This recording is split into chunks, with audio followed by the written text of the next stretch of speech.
आगामी दिन में होगा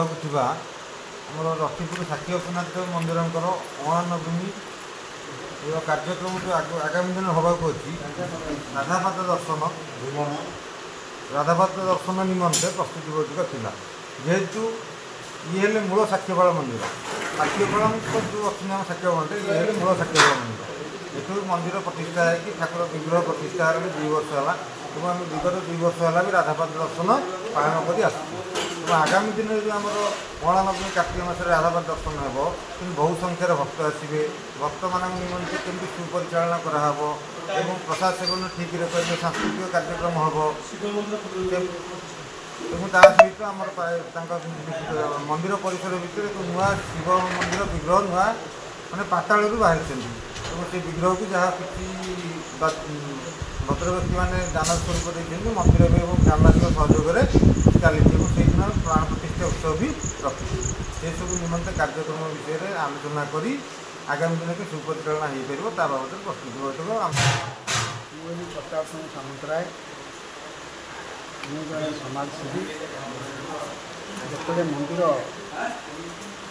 विग्रह प्रतिष्ठा करके ग्रामवासी मैंने प्रस्ताव देले से प्रेसर कले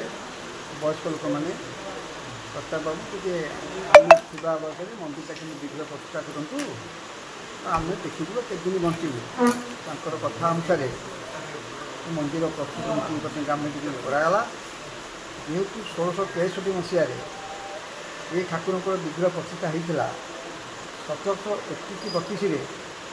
कलापड़ा आसला फकीर खान नेतृत्व में मंदिर भांगा पूर्व मंदिर ये आम जो मंत्री थे रामचंद्र देव सी मंदिर बाबू ठाकुर को लेकिन रखिले कंट्रोल लाइन तापर कंट्रोल लाइन ठाकुर बाबू जाकि साक्षीपाल आमर से बाली पोतीला गोड़ से विग्रह प्रतिष्ठा है तेणु से दिन मंदिर भग्नावस्था चला आम 3 वर्ष तले आम राज्यपाल ओडिशा राज्यपाल डॉक्टर गणेश लाल माध्यम विग्रह प्रतिष्ठा है से दिन ठार आमर नीतिकांति ठाकुर चली आमर ठाकुर नीतिकांति भी आम पूजक खंदा होती बहुत डेली आमर संध्या सका आरती हो बहुत संख्यार भक्त मैंने योगदान करती पूर्व भाया निरीबंध कार्यक्रम हो बहुत संख्यार भक्त आसी पहुँचुची तापर ये जो आज बैठक है जो आगामी दिन में आमर राधापाद दर्शन हम जमी ए वर्ष होता 12,000 गला वर्ष 12,000 लोक ए वर्ष 20,000 भक्त आसे कल्पना कर लक्ष्य कर आज परिस्थिति में 20,000 लोक प्रसाद सेवन हम तार बजेट पास होता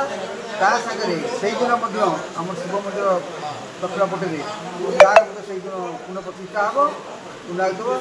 समस्ते मंदिर राधा मंदिर समस्त सहयोग आसंता नंगल भावाई इबेठू प्रस्तुति मीटिंग है और बजेट पास है जमी कार्य कर वर्ष यह नाचपाटी 2 दिन करेंगे गोटे दिन आम हम लोकाल फंक्शन हम सांस्कृतिक कार्यक्रम हम से 4 दिन बजेट पास है तेणु बहुत संख्यार भक्त मैंने जोगदेव बोली समिति को अनुरोध लिंग से अटोमेटिक बाहर जो शिव मंदिर प्रतिष्ठा से दिन ताकू देखिए शिव मंदिर सी गोटे ग्रामवासी आलोचना निष्पत्ति निया समस्त सहयोग साहय कर